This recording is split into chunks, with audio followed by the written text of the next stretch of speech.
신나고 금융시장 포럼 계속해서 모빌리티 소재 산업재 파트로 이어가 보겠습니다. 정용진 연구원님 모셔서 자동차 2차 전지 섹터 전망 들어봅니다. 어서 오시죠. 네, 안녕하세요. 안녕하세요. 네, 오늘도 짧은 시간 내에 자동차랑 2차 전지 업황을 같이 말씀드리도록 하겠습니다. 이게 댓글도 닫혀 있어서 재미없으실 테니까 최대한 임팩트 있게 핵심만 말씀드리려고 하고요. 올해 내용 짤막하게 보셔도 잘 아실 겁니다. 뉴스에서 많이 보셨겠지만 현대차 그룹을 위시한 완성차 업체들 역대 최고 실적을 기록했습니다. 그럼에도 불구하고 저희들이 틀렸던 이유가 좀 있죠. 저희들은 완성차 업체의 업황이 이렇게까지 좋을 거라고 생각을 못했었던 게 금리가 올라가고 유가가 올라가고 자동차 가격이 올라가면서 사람들이 자동차를 사려고 하는 소비 여력이 떨어질 거라고 저희들은 생각을 했었습니다. 그래서 이 차트를 보시면 가장 밑에가 미국의 가처분 소득에서 이 자동차 때문에 쓰는 비중을 넣어놓은 건데요. 2022년도에 이 숫자가 급격히 올라가면서 여기서 금리가 더 오르면 23년도에는 수요가 위축될 수밖에 없겠구나라고 이제 저희들이 쉽게 좀 생각을 했었습니다. 근데 보시면 2023년도에 금리가 더 오르고 자동차 가격이 더 올랐음에도 불구하고 이 숫자가 크게 오르지 않았음을 확인하실 수 있을 거고요. 이게 이제 소비를 지탱하는 가장 핵심이었습니다. 뭐냐면 돈이 많다라는 거죠.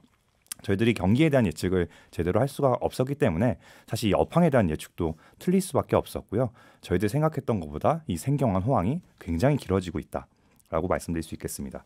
근데 그 업황에 대한 얘기를 제가 더 말씀드리고 싶지가 않은 게 그럼에도 불구하고 주가는 이 업황을 반영했냐라고 했을 때 그런 것 같지는 않습니다. 이 오른쪽에 있는 차트가 코스피 대비 이 현대기아차라고 하는 두 회사의 할인율을 보여주고 있는데요. 지금 60%에서 70%대를 넘나들면서 역대 최고의 할인율을 기록하고 있습니다. 지금 기록하고 있는 이 실적에 대한 부분들을 충분히 주가에 반영해주지 않고 있다는 점이죠. 그래서 제가 24년도 전망을 말씀드릴 텐데 이 업황이랑 실적에 대한 전망을 말씀드리기보다는 주가를 움직이는 트리거가 새로운 것이 나타날 수가 있을지 그 부분을 좀 말씀드리는 게 더 중요할 것 같습니다. 왜냐하면 내년도에도 업황은 좋을 거라고 저는 생각을 하고 있고요. 자동차 더 잘 팔릴 거라고 생각을 하고 있고 상반기에는 올해보다도 더 좋은 실적을 기록할 수 있다는 생각을 갖고 있는데 이 실적이 주가의 트리거가 아닐 것이기 때문입니다. 제가 이 자동차 수요를 좋게 보는 면에 대해서는 뒤에 2차 전지 전기차 시황에서 한 번 더 말씀을 드릴 거기 때문에 간략하게 이 선진국 경기가 좋고 이 전기차 수요를 대체 수요로 당기고 오면서 이 자동차 수요가 좋을 거다라는 이 컨셉만 봐주시면 될 것 같고요. 그럼 내년도 업황이 아니라 어떤 트리거를 통해서 자동차 업체들을 봐야 하는가? 네, 잘 아시다시피 이 P입니다. 지금 자동차 업황을 걱정하시는 논리 중에 가장 큰 논리가 이 자동차보다 더 선행하고 있는 전기차 시황의 업황 둔화 때문입니다. 테슬라가 연초부터 공격적으로 가격을 낮추고 있죠. 반면에 현대기아를 위시한 완성차 업체들은 가격을 올리고 있는 것을 확인하실 수가 있을 텐데요. 결국 테슬라나 전기차 산업에서 보여지고 있는 이 수요의 균열이 자동차 업체한테도 내년도에 나타날 것이다. 그리고 가격을 낮출 것이다 라고 생각하고 계시기 때문입니다. 하지만 저는 그 속도가 굉장히 완만할 거라고 말씀을 드리고 있고요. 내연기관은 전기차처럼 수요가 금방 꺼지지 않을 겁니다. 이건 뒤에서 다시 한번 설명을 드릴 거고요. 그럼 저희가 봐야 될 포인트는 뭘까요? 이 균열이 일어나고 있는 전기차 시장에서 자동차 회사들이 잘하고 있는가? 이게 훨씬 더 중요한 포인트입니다. 왜냐하면 실적이 좋았을 때 자동차 회사들의 주가가 오르지 못했던 이유는 전기차 회사들의 실적은 더 좋아졌기 때문입니다. 차세대 세그먼트인 전기차 시장에서 돈까지 잘 벌고 있는데 레거시 완성차 업체들을 투자하실 유인이 적었죠. 근데 이제 이 전기차 시장에서도 격렬한 경쟁이 시작됐고 돈을 벌 수 있는 회사와 그렇지 않은 회사가 판가름이 나고 있습니다. 대표적으로 전기차 시장에서 돈을 벌고 있는 현대 기아차가 내년도에는 굉장히 공격적으로 볼륨 메이커들, 그러니까 값싸고 많이 생산할 수 있는 자동차에 도전을 할 텐데요. 이게 성공을 한다면 이 전기차 시장에서도 안착한다라는 이야기들을 투자자분들이 하실 수 있지 않을까라는 생각을 갖고 있습니다. 그래서 저는 우선 상반기 업황이 좋기 때문에 완성차의 실적은 분명히 좋을 것이고요. 하반기에는 이 새로운 모델 라인업들을 통해서 전기차 시장에서도 안착하는 모습을 보여줄 거다. 이 두 가지 중에서 두 번째 게 더 중요하다. 그 시장을 먼저 선점할 수 있는 기아차를 탑픽으로 말씀드리도록 하겠습니다. 네, 사실 시장에서 훨씬 더 궁금해하시는 2차 전지 이어서 말씀을 드리겠습니다. 너무 여기는 설왕설래가 많고 이제 또 변동성이 굉장히 큰 시장이라 저도 말씀드릴 때 좀 키포인트 위주로만 좀 설명을 드리려고 하는데요. 잘 아시다시피 올해 전기차 시장은 어떤 해보다도 큰 롤러코스터를 탔습니다.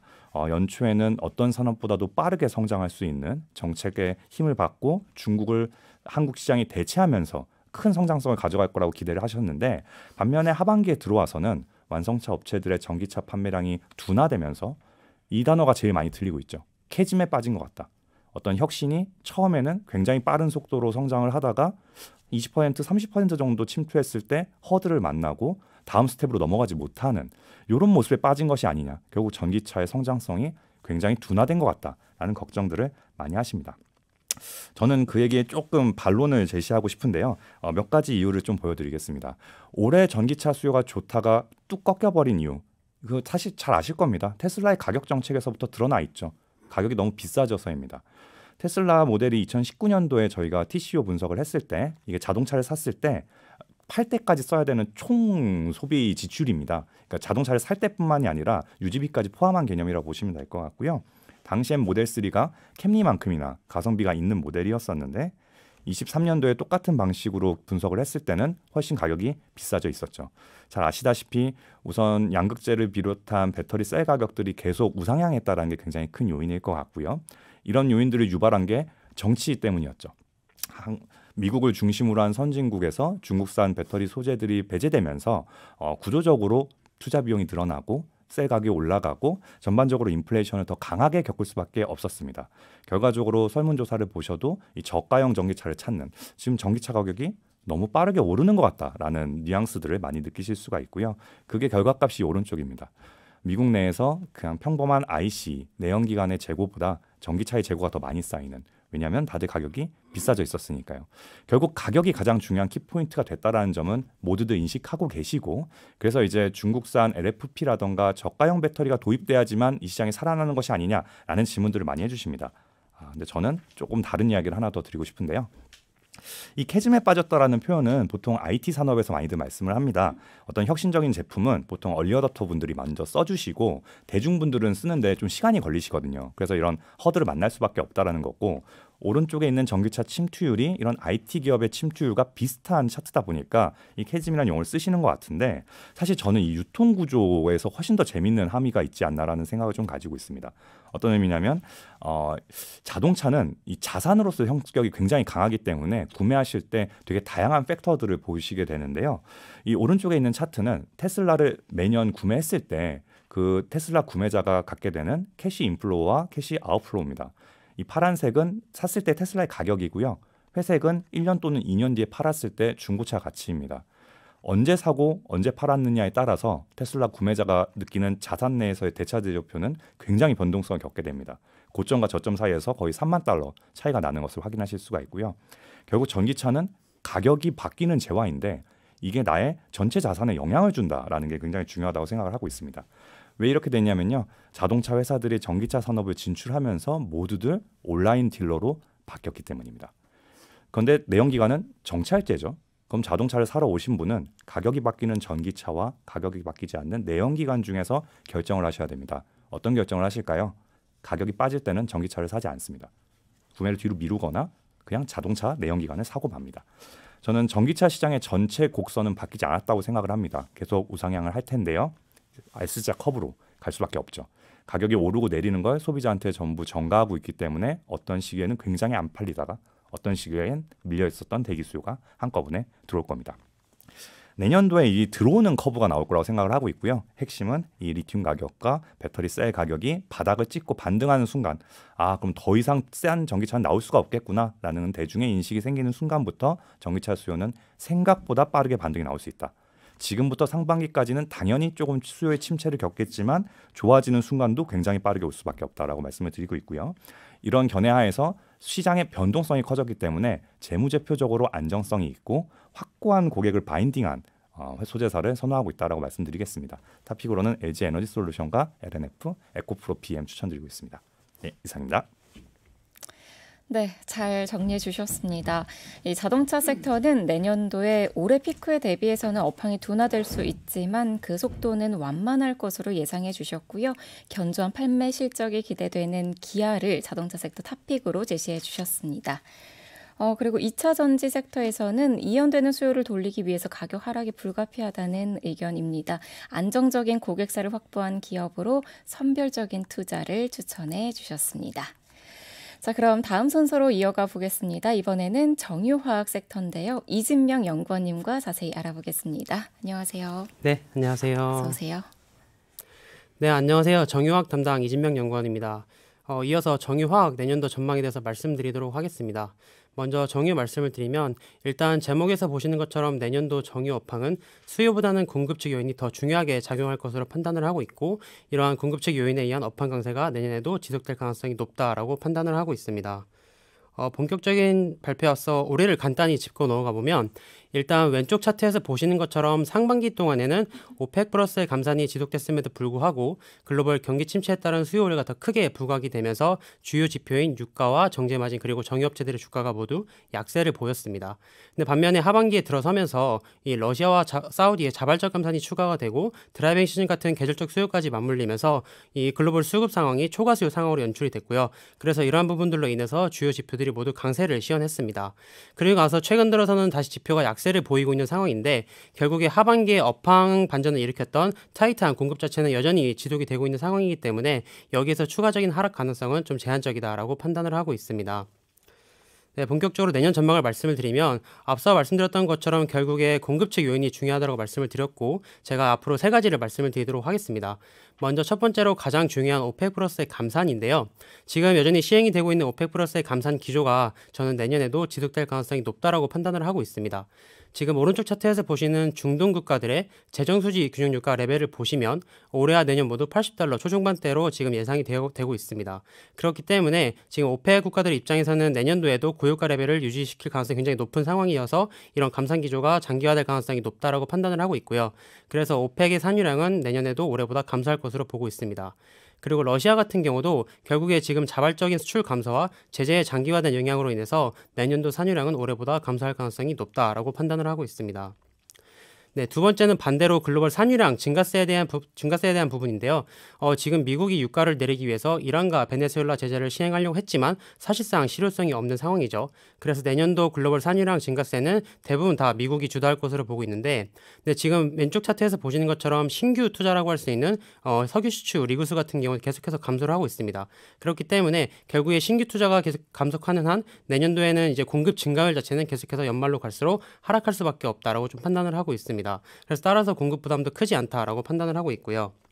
그리고 세 번째는 조금 더 중장기적인 관점에서 정제 설비 투자가 부족하다는 얘기인데 신재생 에너지 같은 친환경 투자가 확대되는 반면에 전통 에너지에 대한 투자는 감소할 수밖에 없는 상황입니다.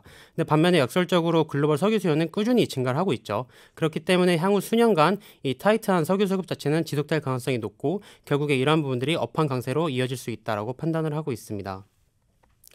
네, 다음은 수요적인 측면인데요. 일반적으로 글로벌 석유 수요는 GDP 성장률과 밀접하게 연관이 되어 있죠. 그래서 내년도 글로벌 석유 수요는 올해보다는 성장폭 자체가 둔화될 것으로 판단을 하고 있지만 그럼에도 불구하고 올해와 마찬가지로 내년도에도 중국 중심의 수요 증가세가 나타나면서 팬데믹 이전 수준은 상회할 것으로 판단을 하고 있습니다. 그리고 제품별로 보시더라도 내년에도 올해와 마찬가지로 항공유 중심으로 수요가 큰 폭으로 올라올 것으로 보고 있고요. 그리고 한 가지 차이점은 내년도 같은 경우에는 지금 화학설비 투자가 계속해서 이루어지면서 화학 제품의 원재료인 납사 수요가 올라오면서 글로벌 석유 수요를 좀 증가시킬 가능성이 높다라고 판단을 하고 있습니다.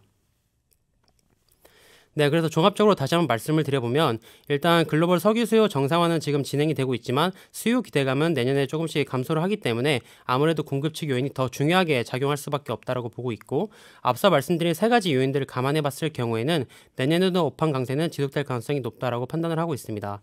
그리고 특히나 지금 오른쪽 차트에서 보시는 것처럼 글로벌리 원유와 석유 제품 재고 레벨이 낮은 상황이고 내년도에도 계속해서 낮게 유지가 될 것이기 때문에 결국에 이러한 부분들이 정제마진 강세를 다시 한번 야기할 수 있다고 판단을 하고 있습니다.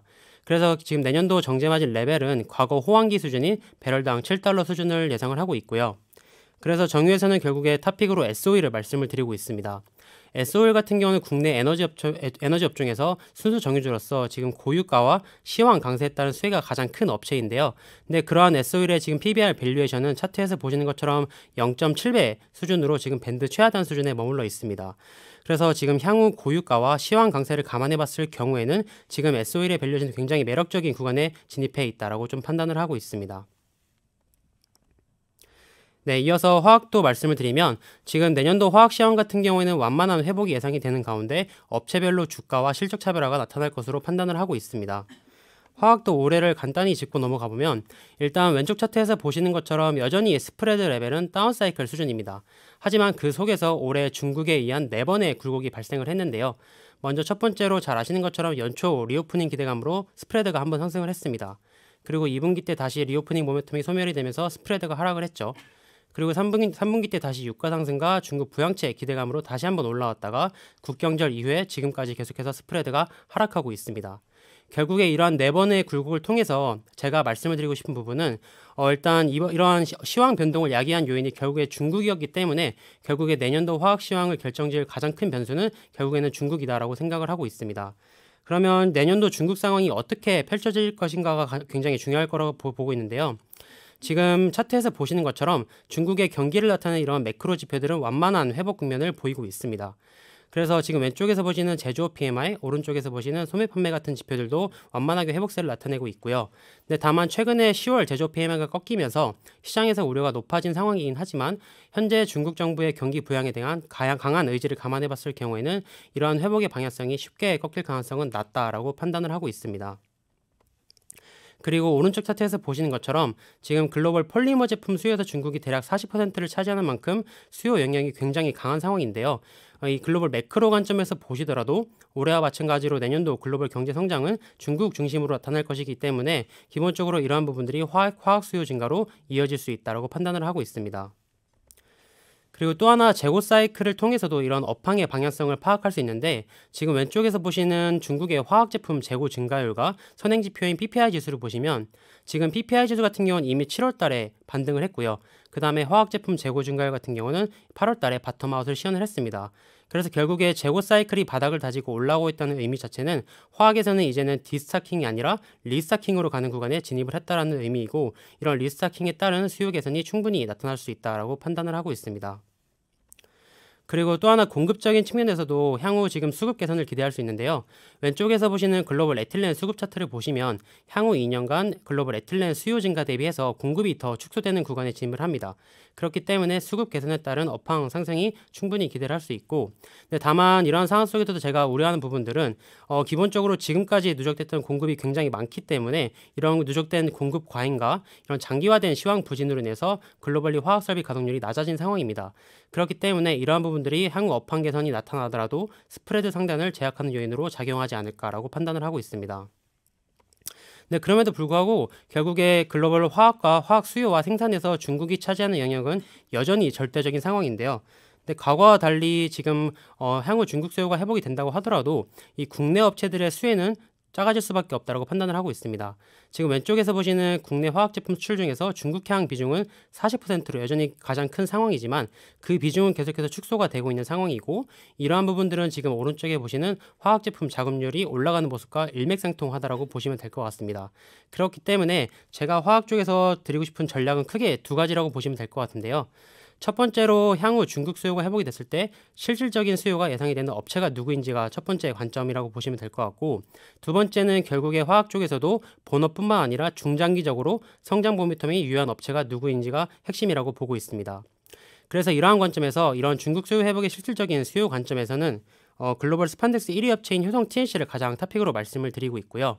그 다음에 성장성 관점에서는 지금 본업인 타이어코드도 3분기 때 바텀아웃을 시연을 했고 중장기적으로 탄소섬유 증설에 따른 성장과 이익 모멘텀이 계속해서 확대가 될 수 있는 효성 첨단 소재를 화학 쪽에서 탑픽으로 말씀을 드리도록 하겠습니다. 네, 이상으로 짧은 시간이지만 내년도 정유화학 전망에 대해서 발표 마치도록 하겠습니다. 감사합니다. 네, 고맙습니다. 먼저 정유 섹터는 내년에도 업황 강세가 지속될 거라고 말씀 주셨는데요. 유가는 $80대에서 등락을 예상했고요. 정제 마진은 배럴당 $7 수준을 예상했습니다. 탑픽으로는 S-오일 제시해 주셨고요. 다음으로 화학 섹터에서는 중국 비중이 절대적으로 높고 수급 개선 효과가 기대되는 효성 TNC와 효성 첨단 소재를 탑픽으로 추천해 드렸습니다. 자, 이번에는 철강, 금속, 유틸리티 섹터 전망 전해드립니다. 박광래 연구원님 모셨습니다. 어서 오세요. 안녕하십니까. 저 철강, 비철금속, 유틸리티 담당하고 있는 박광래 연구원입니다. 2023년 그 전망에 대한 제 생각을 말씀드리도록 하겠습니다. 먼저 철강부터 말씀을 드리면 제목을 리와인드, 그러니까 과거로 돌아가다라는 의미로 지어봤는데 이제 작년 연말과 올해 초와 같은 분위기가 올해 말과 내년 초에도 반복될 거라는 의미를 내포한 제목이라고 보시면 될 것 같습니다. 일단은 올해를 다시 한번 되돌아보면은 연초에는 중국의 경기 부양에 대한 기대감이 컸었다가 하반기 때는 그걸 되돌림하고 있는 모습을 보여줬고요. 우리나라 같은 경우는 여러 가지 국내 제조업 경기 부진 때문에 연초 효과도 못 누렸던 한 해라고 보시면 될 것 같습니다. 철강의 가장 중요한 원재료인 철광석과 석탄 같은 경우도 상반기 때는 약간 강보합세를 보였다가 2분기 때 빠졌고 하반기 때는 국제유가 상승에 따른 영향으로 다시 한번 반등하는 모습을 지금 시현하고 있는 상태입니다.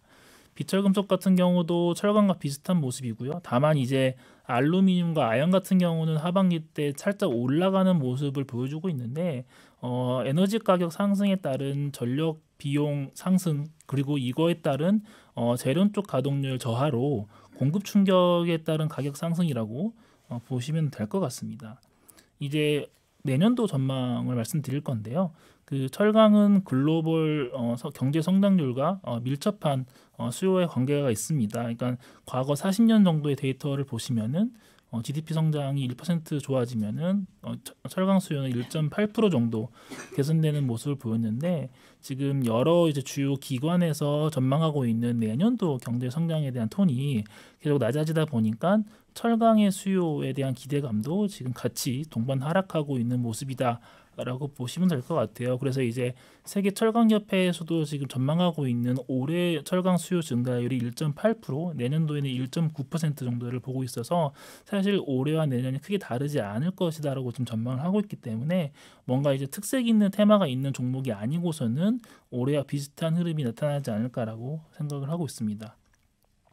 다음 공급입니다. 공급 같은 경우는 제가 2015년부터 철강 애널리스트를 시작했던 것 같은데 그때 계속 말했던 내용이 공급 과잉에 대한 해소였고 실제로 그게 이제 2018년도까지는 글로벌 캐파가 줄어드는 모습을 보였으나 다시 2019년부터는 지금 캐파가 늘고 있는 모습이고 특히나 최근에는 인도라는 국가에서 굉장히 많은 투자를 좀 집행을 하면서 과거보다 더 좀 빠른 기울기로 지금 캐파가 늘어날 수 있는 가능성이 있기 때문에 그 공급 제약, 과잉 공급 해소에 대한 기대감이 더욱더 지금 낮아지고 있는 상태입니다. 그래서 이제 수급 개선에 대한 기대감도 좀 옅어지고 있다라고 보시면 될 것 같고요.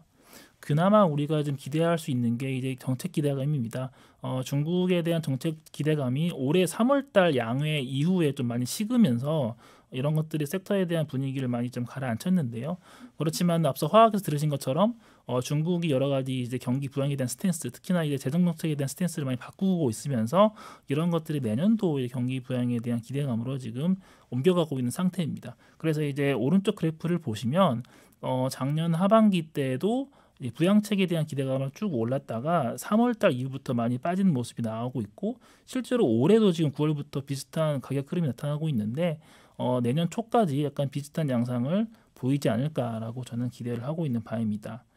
철강석 같은 경우는 2025년까지 수요보다는 공급의 증가가 더 많이 나타나면서 가격이 크게 상승하지 못할 걸로 판단을 하고 있기 때문에 코스트 푸시 효과에 따른 가격 상승은 좀 어려울 것 같고요.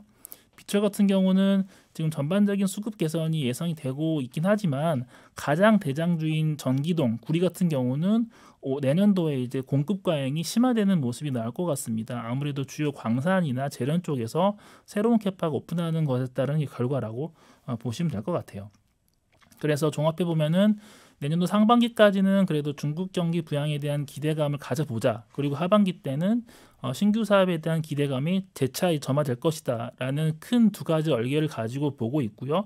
그래서 상반기 때는 풍산, 하반기 때는 포스코 홀딩스를 나누어서 토픽으로 말씀을 드리겠습니다. 특히 풍산 같은 경우는 최근에 이제 방산 쪽에 대한 얘기가 많이 나오긴 하지만 실제로 그 구리와의 그 주가 그래프를 그려보시면은 여전히 그 주가가 구리와 동행성이 높다라는 걸 확인할 수 있고, 내년도 초에 다시 중국에 대한 기대감이 커지면서 구리 가격이 올라오게 되면은 풍산의 주가도 여기에 반응을 할 것이다라고 저는 예상을 하고 있습니다. 포스코 같은 경우는 뭐 포스코 퓨처엠이나 포스코 자체 사업인 리튬 같은 것에 대한 기대감이 올라와야지만 주가가 반등할 수 있을 거라고 보고 있고요. 그 시점을 내년도 하반기 정도로 저희는 전망을 하고 있는 바입니다. 이어서 유틸리티도 말씀을 드리겠습니다. 최근에 이제 뭐 어제도 나왔죠. 이제 한전이 산업용 전기요금을 이제 10원 올리는 걸 결정을 했고요. 그리고 이제 유가나 가스 가격이 과거 고점 대비 많이 내려왔기 때문에 내년도 한전의 흑자 전환은 거의 확실시되고 있는 분위기입니다. 그렇지만 그럼에도 불구하고 한전의 주가는 여전히 박스권에서 벗어나지 못하고 있는데요. 우리가 한전의 흑자 전환에 가려져서 우리가 보지 못하고 있는 점들을 한번 짚어보도록 하겠습니다. 올해 상반기 때는 일단 저유가 효과에 대한 기대감으로 한전이 여러분 매니저분들 많이 물어보셔도 종목 중에 하나 있는데, 하반기 때 다시 이제 가스나 유가가 올라가면서 지금 상승분을 다 내놓은 상태라고 보시면 될 것 같고요. 우리가 지금 가장 중요한 이제 전기가 가지고 있는 특성을 보시면 다른 재화와 다르게 이제 저장하지 못하는 한계가 있다라는 게 특징입니다. 그래서 이제 그 수요에 맞는 공급을 적시에 공급을 해줘야 된다는 특징이 있는데요. 우리나라는 2년에 한 번씩 이제 전력 수급 기본 계획을 발표함으로써 이제 장기 수요를 좀 세팅하고 있는 정책적인 모습을 보여주고 있는데, 이제 올해 10차 정기본이 발표가 되었고, 이제 원래대로라면은 내후년 초에 나와야 되는데 이게 내년도 중반쯤에 나올 것이다라는 지금 얘기가 나오고 있는 상태입니다. 왜냐하면 그만큼 이제 우리가 예상했던 것보다 전력의 수요가 빠르게 지금 증가하고 있기 때문이라고 저희는 생각을 하고 있는데요. 이미 10차, 올해 초에 발표되었던 10차 전력 기본 수급 계획에서도 굉장히 많은 양의 이제 전력 수요 증가를 계획을 하고 있는데, 특히나 이제 이런 것들을 대응하기 위해서 원전에 대한 이제 캐파를 과거 9차보다는 더 많이 늘려 잡았고 11차 때는 원전에 대한 캐파가 더 약간 상향 조정되지 않을까라는 기대감이 있습니다. 그래서 이제 이게 향후에 실현될지 여부는 그때 가서 보긴 해야겠지만, 일단 정책적인 기대감 때문에 원전 관련된 주식 기업들의 주가는 살짝 반응을 할 수 있을 거라고 저희는 판단을 하고 있고요. 특히나 이제 보시는 것처럼 수요가 리니어하게 계속 증가하고 있는 상황에서 이게 더 상향 조정이 될 경우에는 이 수요를 관리하고 이런 것들 관련된 인프라를 공급해주는 업체들에 대한 일감이 더 많아진다라고 해석을 하시면 될 것 같아요. 그래서 이렇게 수요가 빠르게 증가하고 있고 이거에 대한 전망치를 더 높게 잡아야 되는 이유는 이제 우리나라 경제를 지탱하고 있는 반도체나 IT 관련된 쪽의 투자가 더 많이 집행이 될 것이라고 보고 있던 데 기반을 깔고 있는 것 같습니다. 그래서 이제 이쪽에 대한 전력 수요가 증가하게 되면은 여기에 걸맞게 이제 여러 가지 이제 발전 용량이나 송배전 용량에 대한 확장도 필요할 것 같고요. 그래서 이제 송배전망을 관리하는 한전 KPS의 일감이 더 늘어날 수 있지 않을까라고 저희는 기대를 하고 있는 바입니다. 그래서 앞서 원전도 좀 더 늘어날 것 같고, 그다음에 이제 송배전망에 대한 관리에 대한 니즈도 올라가게 되면은 다시 말씀드리지만 한전 KPS의 중장기적인 매출에 대한 확장에 대한 가능성은 좀 더 가시성이 높아지기 때문에 한전 KPS를 지금 내년도 상반기 탑픽을 말씀을 드리겠고요. 특히나 KPS 같은 경우는 한전과 다르게 여러 가지 유가나 가스, 환율 등 매크로 변수에 따른 영향이 거의 없는 회사이기 때문에 매크로 변동성이 커지고 있는 지금과 같은 상황에서는 투자 매력도가 높아진다라고 생각을 하고 있는 상태이고요. 한전 같은 경우는 이제 2분기 이후에 환율도 안정화되고 유가도 좀 더 안정화된 다음부터는 다시 한번 주가가 상승할 수 있지 않을까라고 전망을 하고 있습니다. 이상으로 철강과 유틸에 대한 2024년 전망을 마치도록 하겠습니다. 경청해 주셔서 감사합니다. 네, 고맙습니다. 먼저 철강 금속 섹터는 중국의 공급 과잉이 심화되고 있는 가운데 이 중국의 경기 부양에 대한 기대감이 증가할 것이라고 예상해 주셨고요. 상반기에는 구리 가격과 높은 동행성을 보여주는 풍산을, 또 하반기에는 포스코 홀딩스를 탑픽으로 제시해 주셨습니다. 그리고 유틸리티 섹터에서는 환율과 유가 안정 시 한전의 투자 심리 개선을 전망해 주셨고요. 한전 KPS의 안정적인 수주 전망을 말씀 주시면서 탑픽으로 제시해 주셨습니다. 자, 다음은 조선 방산기계 섹터로 이어가 보겠습니다. 이동헌 연구원님과 함께합니다. 어서 오시죠. 안녕하세요. 안녕하세요. 네, 조선 방산기계 담당하고 있는 이동헌 연구원입니다. 23년과 24년 생각보다 고금리 상황에서 시장의 변동성이 커졌고 산업재 조선 방산기계도 마찬가지 흐름을 타고 있습니다. 다만 세부 결은 조금 다르게 조선 방산기계의 24년 뷰를 좋게 보고 있는데요. 조선 같은 경우에는 전통적으로 수요가 전체 그 조선주의 업황을 결정하던 분위기에서 균열이 가며 공급이 성과를 올린다는 분위기, 그리고 친환경이 중장기 수요를 끌어올린다는 분위기들이 23년에 이어서 24년에 포인트가 될 것으로 생각됩니다. 방산 같은 경우에는 여전히 전 세계 불안한 안보 상황에서 한국 업체들의 수요가 23년에 밀렸던 부분들이 24년에 반영되면서 주가 상승을 기대하고 있고요. 기계 같은 경우에는 코로나 팬데믹의 이연 수요들이 끝나면서 일부는 수요 감소 우려가 있는 상황이지만 일부 전력기계 같은 섹터들은 중장기 성장성이 여전히 부각되는 모습이다. 이렇게 정리를 해볼 수 있겠습니다. 먼저 조선을 보시면 실적이 턴을 하는 구간, 이제 시작되는 구간이기 때문에 전체 발주량은 줄어들지만 수요는 수주 잔고는 증가하는 모습을 보이고 있습니다. 올해 주가 추이를 보게 되면 상반기 때는 성과 상승이랑 하나오션의 성장 모멘텀의 기대로 조선주가 랠리를 보였었고, 하반기에는 경기 둔화에 대한 우려와 하나오션의 유상증자 때문에 주가가 조정받아서 24년에는 편안한 주가로 24년을 맞이하는 분위기가 되었습니다. 조선사들의 잔고를 보면 실적 성장에 대한 근거들을 볼 수 있는데요. 부가가치가 높은 LNG 운반선이나 컨테이너 선박이 전체 잔고의 70%를 차지하고 있는데 24년부터 26년까지 많은 돈을 벌 것이 준비되어 있고 24년부터가 그 시작점에 있다고 볼 수가 있습니다. 조선사들의 성과는 잔고가 꽉 차 있기 때문에 상대적으로 수주가 줄어들더라도 여전히 높은 수준을 유지할 수 있을 거라고 보고, 이러한 근거가 조선사들이 공급을 늘리지 않고 있기 때문에 이 성과 상승에 대해서 여전히 좋게 보고 있습니다. 특별히 LNG가 전 세계 물통량이 기간마다 예측이 다르긴 하지만 2040년까지 꾸준히 늘 것으로 보고 있고, 한국 업체들의 LNG에 강점이 있고 이 수요 증가에 따른 기대들이 여전히 성과를 지지하는 요인이 됩니다. 24년에 대한 화두로 조선에서는 친환경을 말할 때라는 제목을 제시를 하고 있는데요. 이 친환경은 굉장히 중요한 이슈이고 다들 알고 있는 이슈긴 하지만 특별히 24년을 포인트로 강조를 하고 있습니다. 시장은 24년부터 조선업이 많은 돈을 벌 거라는 것을 이해하고 있지만 그 이후의 중장기 성장에 대해서 불안한 경기 상황을 반영했을 때 계속 지속될 수 있냐는 의문을 제시를 하고 있고, 여기에 대한 답으로 친환경을 제시를 할 수가 있다고 봅니다. 내년부터 각종 환경 규제들이 강화가 되는데 이 측면에서 한국 조선사들이 공급을 제약적으로 늘리는 상황에서 중장기 호황을 이끌어낼 수 있는 포인트가 된다고 보고 있고요. 이제 돈을 벌기 시작하면 이 돈을 앞으로 얼마나 지속적으로 벌까에 대해서 친환경을 근거로 그것들을 따져보게 된다. 이렇게 보고 있습니다. 특별히 LNG가 지금 돈을 버는 것과 향후에 많은 돈을 벌 친환경에 대한 분위기 사이에서 가교 역할을 한다고 보고 있는데, LNG의 수주 잔고는 급증을 했고 전 세계 LNG 운반선의 90%를 한국이 다 수주를 하고 있습니다.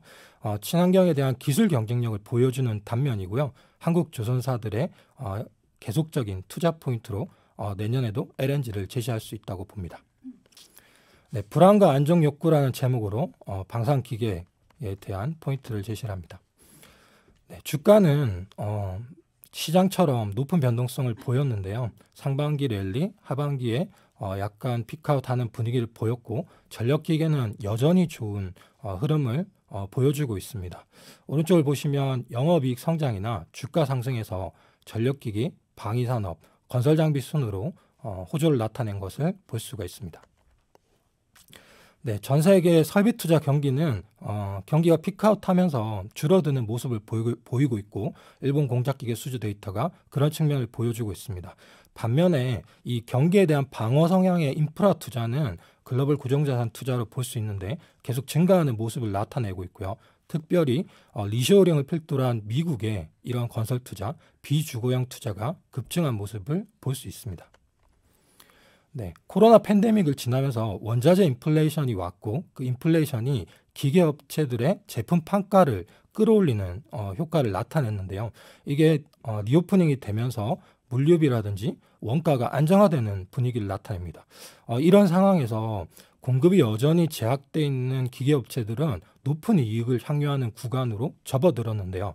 여기에서는 차별화가 나타나는데 여전히 경쟁력을 유지하는 산업들에서는 마진이 계속 높게 유지가 되고 있고 그렇지 못한 산업에서는 피크아웃을 나타내는 분위기로 차별화가 되고 있습니다. 대표적으로 좋은 섹터가 전력기기인데요. 왼쪽에 보시는 것처럼 전력기기의 주요 제품 수출 단가는 계속 올라가고 있습니다. 이건 내년에 더 가파른 상승을 보일 거라 생각되는데 1년 전, 2년 전에 받아놓은 수주 단가가 전 세계적으로 30%, 50% 증가를 했고 이건 아직 이익 성장을 계속 이끌 만한 요인이라고 보고 있습니다. 한국전력을 비롯한 전 세계 전력 업체들이 투자를 확대하고 있는 국면인데요. 이것도 전력기기의 내년 수요가 지속될 것을 볼 수 있는 측면입니다.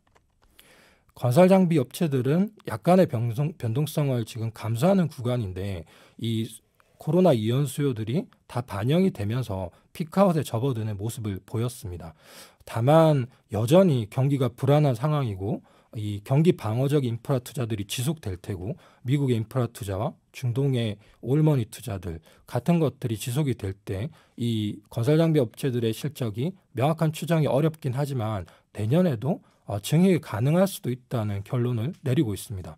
주가는 빠져서 편안한 상황이고 상대적으로 증액이 가능하다고 하면 싸진 밸류에이션 메리트에 대해서 트레이딩을 해볼 수 있는 정도의 접근이 가능하다고 보고 있습니다. 방위산업은 올해 대규모 수주를 기대했던 측면들이 이연이 되면서 주가의 변동성을 겪고 있는 상황인데요. 전 세계 방산 시장에서의 경쟁력은 한순간에 바뀌지가 않습니다. 여전히 한국 업체의 많은 파이프라인을 갖고 있고 이건 24년에 많은 수주로 연결이 될 겁니다. 정부는 방산에 대해서 굉장히 여러 지원책을 내놓고 있고요. 내년에 선거도 있는 그 해라서 이 방산에 대한 수주들을 기대해 볼 수 있고 관련한 방산업체들의 주가 랠리를 예상을 하고 있습니다. 왼쪽을 보시면 기계 방산업체들이 돈을 많이 벌면서 PER이 작년과 올해 낮아진 것들을 볼 수가 있고요. 오른쪽에서는 이익 성장들이 아직까지 견조한 것들을 볼 수가 있습니다. 결론적으로 조선업에 대해서는 친환경에 대한 이슈로 여전히 내년에 성장을 보고 있고 조정받은 주가에 대해서 편안한 접근이 가능하다 보고 있습니다. 탑픽으로는 LNG와 LNG에 파생되는 FLNG로 사업 포트폴리오가 가장 안정적인 삼성중공업을 탑픽으로 들고요. 이외의 조선주들도 다 매력적으로 볼 수 있다고 보고 있습니다. 방산에서는 수출이 급증할 한국항공우주를 탑픽으로 보고 있고 기계에서는 이 실적이 급증할 HD현대일렉트릭을 올해 이어서 여전히 추천주로 추천합니다. 이에 방산 기계 업체들의 주요 포인트들도 상세하게 적어놨으니까 참고로 보시면 되겠습니다. 네, 경청해 주셔서 감사합니다. 네, 고맙습니다. 먼저 조선 섹터는 친환경 모멘텀으로 업황과 주가의 긍정적인 흐름을 예측해 주셨습니다. 탑픽으로는 삼성중공업을 꼽아 주셨고요. 방산기계에서는 경쟁력을 갖춘 한국 업체 수혜 예상해 주셨습니다. 방산은 한국우주, 또 전력기기는 HD현대일렉트릭을 탑픽으로 유지한다는 의견입니다. 자, 그럼 바로 이어서 운송 섹터에 대한 전망도 들어보겠습니다. 명지훈 연구원님이 전해드립니다. 안녕하세요. 안녕하세요. 어서 오세요.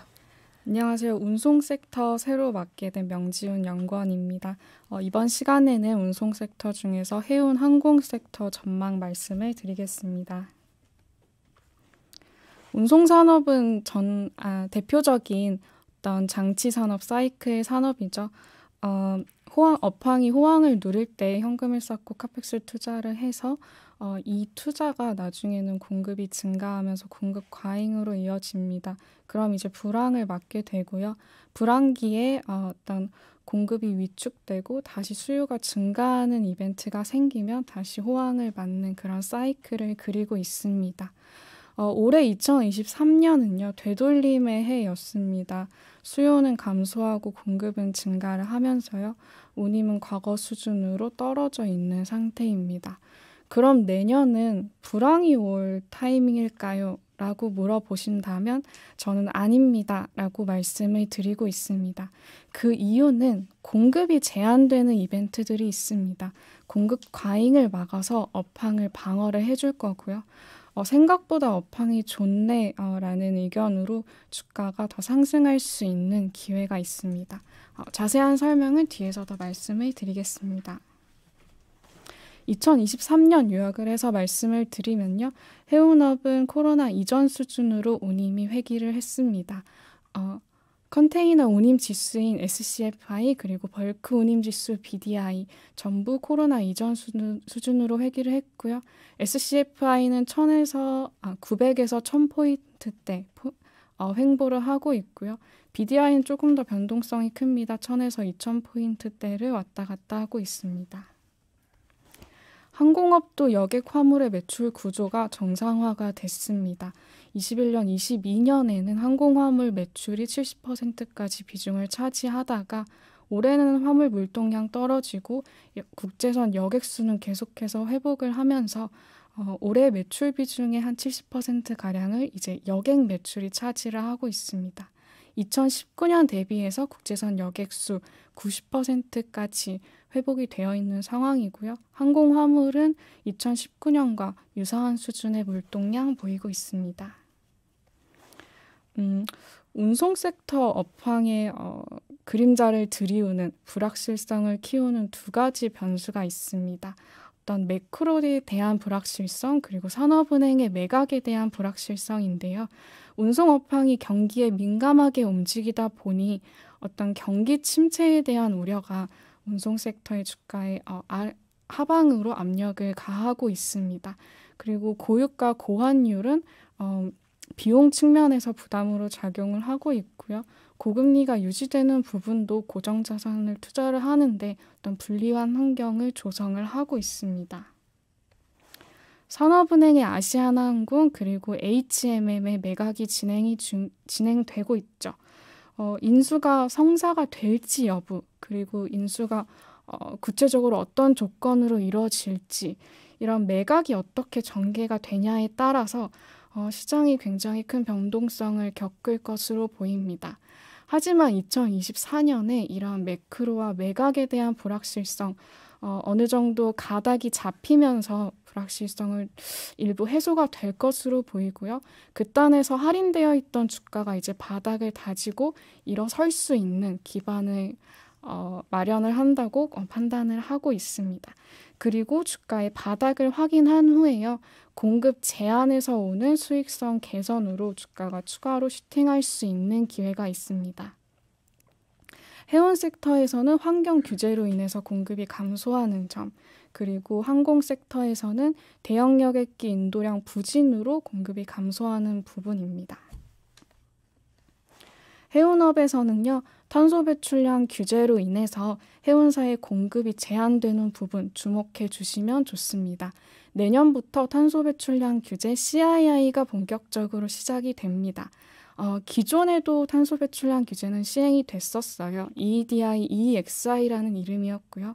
하지만 기존의 환경 규제는 어떤 디자인 측면에서만 계산을 해서 규제를 하는 거기 때문에 선박의 실제 탄소 배출량과는 거리가 멀었습니다. 그런데 CII는 엔진의 연료 소모량을 측정하는 장치를 달아서 실제 운항할 때 쓰는 연료 소모량을 가지고 탄소 배출량을 규제를 하기 때문에 시장에 주는 어떤 파장이 매우 클 것으로 예상을 하고 있습니다. 이 CII는요, 선박의 탄소 배출량에 따라서 선박을 A부터 E등급까지 5개의 등급으로 나눕니다. 그리고 D등급, E등급을 받은 배들은요, 이제 문제가 됩니다. 2등급을 받거나 3년 연속 D등급을 받은 배들은 운항이 금지가 됩니다. 이 배들을 운항을 하고 싶으면 탄소 배출량을 저감을 해서 등급을 개선을 시켜야 됩니다. 선종에 따라서 대략 10에서 20% 정도의 선박은 내년에 2등급을 받을 것으로 예상이 됩니다. 공급이 제한되면서 운임이 상승하고 시황이 개선될 여지가 충분합니다. 항공업에서는 기회 요인으로 대형 여객기의 수급 불균형을 꼽을 수가 있는데요. 대형 여객기 제조사죠. 보잉 에어버스의 인도 대수는요. 2018년 대비해서 절반 수준밖에 못 미쳐 있습니다. 그래서 국제적으로 모든 대형 여객기가 쇼티지인 상황이고요. 국내 항공사의 대형 여객기를 세보면요. 2019년 대비해서 10%가량 빠져 있습니다. 그런데 국제선 여객 수는요. 2019년 대비 90%까지 회복을 한 상황이니까 어떻게 보면 공급도 2019년 대비 90%, 수요도 90% 수준이니 지금이 어떤 균형점이라고 말씀을 드릴 수가 있고요. 하지만 내년에 여객은 계속해서 회복이 되는데 공급이 못 따라온다면 어떻게 될까요? 장거리 여행 항공권 더 비싸질 겁니다. 즉 장거리 여객에 대한 일들 더 올라갈 거고요. 수익성은 더 좋아질 여지가 있습니다. 다만 지금은 유가가 높은 수준이어서 이 높은 일들에 따른 수익성 상쇄가 되고 있었는데요. 최근에 이제 유가가 배럴당 $80 이하로 내려왔죠. 유가의 상승이 좀 제한되어 있고 하방의 가능성이 더 높다고 점치신다면 대형 항공기를 운항하는 항공사에 베팅을 해보실 때입니다. 운송 섹터의 PBR 밸류에이션 코로나 수준으로 굉장히 내려와 있는 상황입니다. 바닥을 잡기에 괜찮은 구간이라고 생각을 하고 있고요. 다만 아직 불확실성이 확대되어 있는 상황이라서 적극적인 플레이는 위험하다고 판단을 하고 있습니다. 내년 초까지는 어떤 매크로라든지 매각에 대한 좀 추이를 지켜보시면서 해지 측면에서 접근하시는 것을 추천을 드립니다. 탑픽으로는 펜오션 말씀을 드리고 있습니다. 초장기 계약인 CVC가 어떤 실적에 대한 그런 방어를 해주는 역할을 하고 있고요. 내년에 벌크선 시황 좋아질 확률이 높다고 판단을 합니다. 환경 규제 때문에 노후화된 벌크선 줄어들 가능성이 굉장히 높고요. 중국 경기 부양책으로 어떤 벌크 물동량은 증가할 확률을 높게 보고 있습니다. 관심주로는 대한항공 말씀을 드리고 있습니다. 고유가 고환율로 지금은 비용단에서 부담이 됐지만 내년에는 어떤 매크로가 안정화가 되면서 실적 개선에 따른 그런 업사이드 유효하다고 보고 있습니다. 지금 여객일드가 2019년 대비 50% 증가한 수준입니다. 내년에도 여객일드 올라갈 거고요. 유가가 어느 정도 빠져주는 흐름이라면 이런 높은 여객일드에 따른 수익성 확인할 수 있으실 겁니다. 마지막으로 정리해서 말씀을 드리면요. 2024년 주가의 바닥을 확인할 수 있는 시점은 매크로나 매각에 대한 불확실성이 일부 해소가 되는 그런 구간이고요.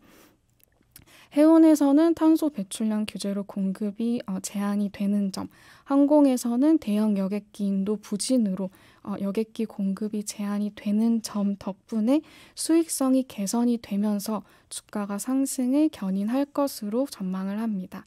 이상으로 발표 마치겠습니다. 감사합니다. 네, 좋습니다. 이 운송 섹터는 2024년의 시황의 바닥을 확인하면 매수 기회라는 의견 주셨습니다. 항공은 대형 여객기 공급 제한으로 장거리 여행의 수급 불균형이 지속될 경우에 유가 상승세만 안정되면 실적 향상이 기대된다는 그런 의견 주셨고요. 탑픽으로는 운송은 펜오션, 항공은 대한항공을 제시해 주셨습니다. 네, 그럼 이번에는 건설 리츠 섹터 살펴보도록 하겠습니다. 김선미 연구원님이 자세히 전해드립니다. 어서 오세요. 안녕하세요. 네, 안녕하세요. 건설 리츠 담당하고 있는 김선미입니다. 건설과 리츠 모두 고금리의 타격이 컸던 업종인데요. 2024년도는 어떨지 말씀드리도록 하겠습니다. 먼저 건설 업종인데요. 2024년에 넘어가기 앞서서 2023년 한번 랩업을 해보면 건설 업종 2023년 너무 힘든 한 해를 보냈습니다. 개발 비용 상승으로 인해서 국내외 수주가 모두 지연이 반복되었고 그에 따라서 실망감으로 주가도 크게 하락을 했습니다. 전국의 아파트 신규 분양은 연간 계획을 크게 미달했고요. 이에 따라서 건설사들의 실적도 지속적으로 하향 조정됐습니다. 해외 수주도 연초에 반짝했지만 2분기 이후로는 잠잠한 모습을 보였습니다. 그럼 2024년은 어떨까를 생각해보면 저는 건설업종이 상고 하이의 주가 흐름을 보일 걸로 예상을 합니다. 상반기는 양호한 주가 흐름, 그리고 하반기에는 업체별로 주가 차별화를 예상을 하고 있는데요. 사실 건설업종은 과거 10년 동안 80%의 확률로 상고하저의 주가 흐름을 보였습니다. 주로 2020년 코로나 발발했던 2020년 그리고 원자재가 폭등으로 건설사들의 실적이 크게 훼손됐었던 2022년을 제외하고는 모두 상반기가 주가가 좋았는데요. 이유는 전년도에 부진했던 해외 수주가 당해연도로 넘어오면서 턴어라운드 기대감이 크게 잃었기 때문입니다. 저는 이와 같은 흐름이 2024년도에도 반복이 될 수 있다라고 생각을 합니다. 우선 첫 번째로 해외 수주가 많습니다. 저희가 3분기에 대형 프로젝트들을 많이 입찰을 들어갔는데 그 해당 프로젝트들의 결과가 내년 초 그리고 늦어도 상반기 내로는 발표될 예정입니다. 저희가 2분기 이후로 해외 수주가 많이 부진했는데 이유가 발주처들이 발주 예산을 줄이거나 아니면 저희가 수주를 떨어졌다라기보다는 발주처들이 예상했던 것보다 개발 원가가 올라가다 보니까 예산을 증액시키거나 아니면 워크 스코프를 다시 조정하는 데 시간이 필요로 했기 때문입니다. 오히려 건설사들의 수주 성공률은 올라갔는데요. 이 글로벌 EPC 업체들은 수가 한정되어 있고 또 그 업체들의 인력 캐파도 한정되어 있기 때문에 사실 경쟁 강도는 지속해서 완화됐었던 상황이고요.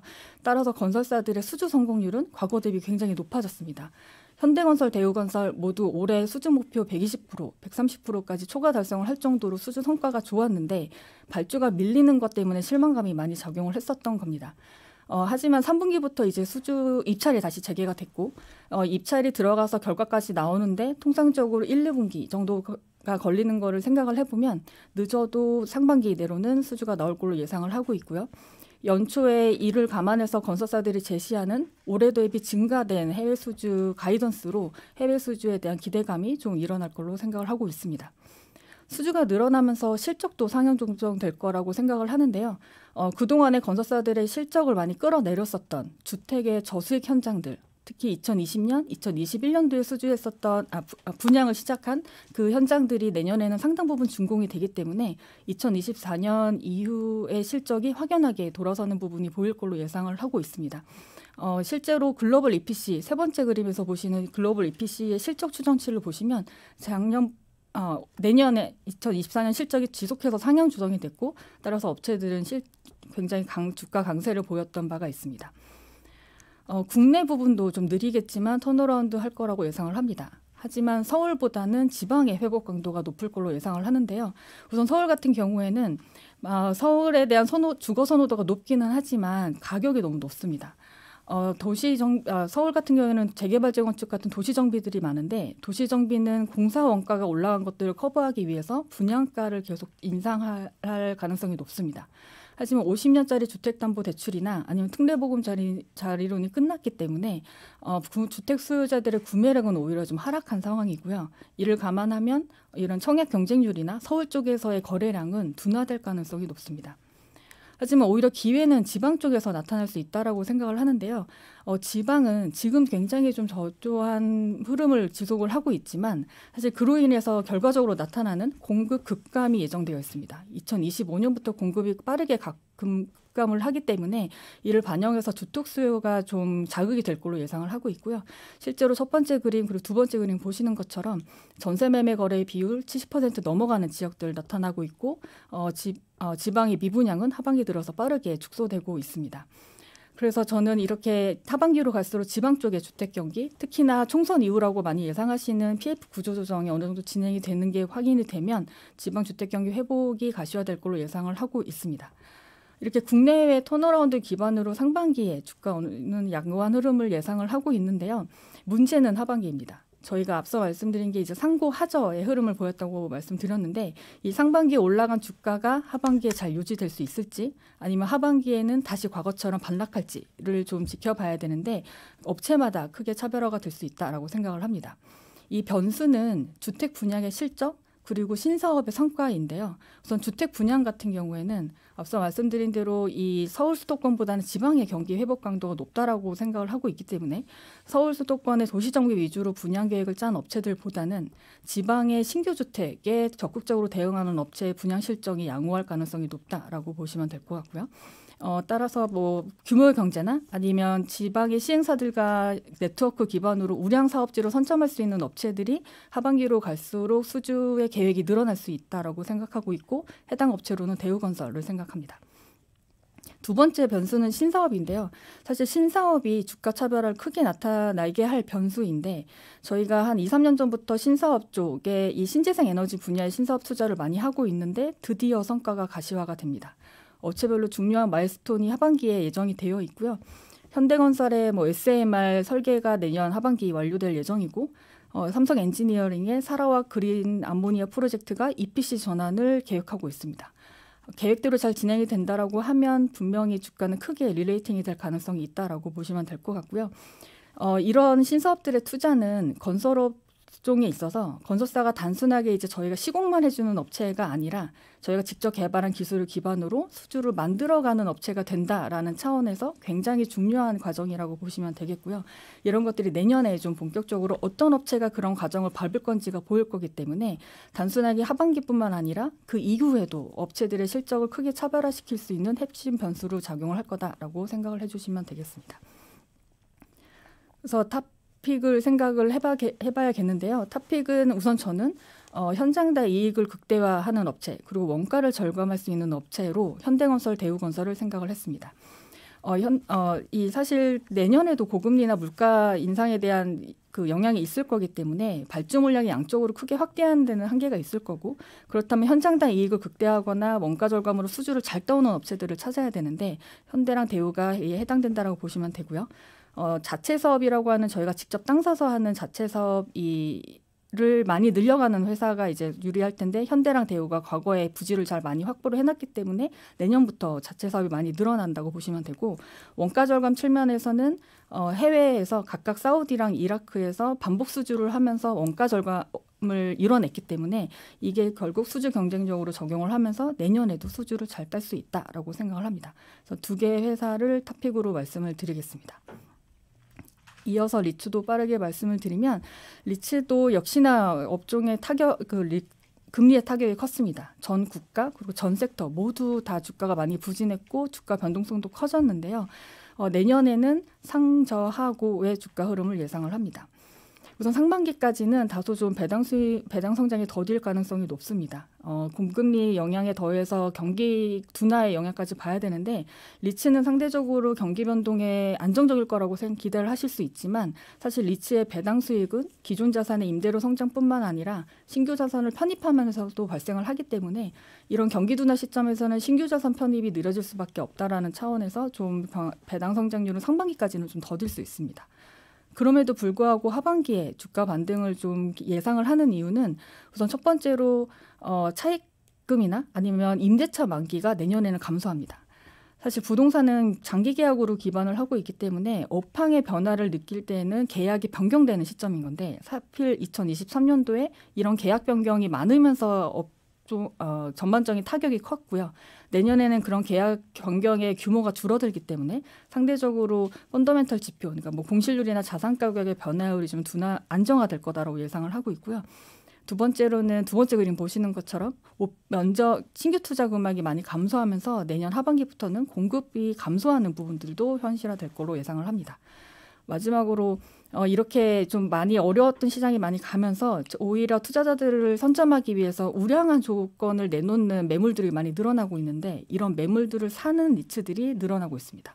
최근에 코람코 사례가 그 대표적인 예인데 이런 우량 자산을 사면서 배당수를 올려가게 되면 결국에 리츠의 주가도 좀 따라서 반등할 수 있다라고 보고 있고요. 이런 것들이 내년 하반기에는 좀 가시화될 거다라고 생각을 합니다. 그래서 탑픽으로 선정을 한다면 상반기까지는 좀 더 방어적으로 일본 리츠나 아니면 미국의 물류 섹터, 개인 창고 같은 좀 방어적인 섹터로 대응을 하셔야겠지만 하반기에는 미국 리츠 적극적으로 자산을 많이 사는 미국 리츠나 국내 부동산 자산 운용사를 AMC로 두고 있는 국내 리츠를 탑픽으로 말씀드릴 수 있겠습니다.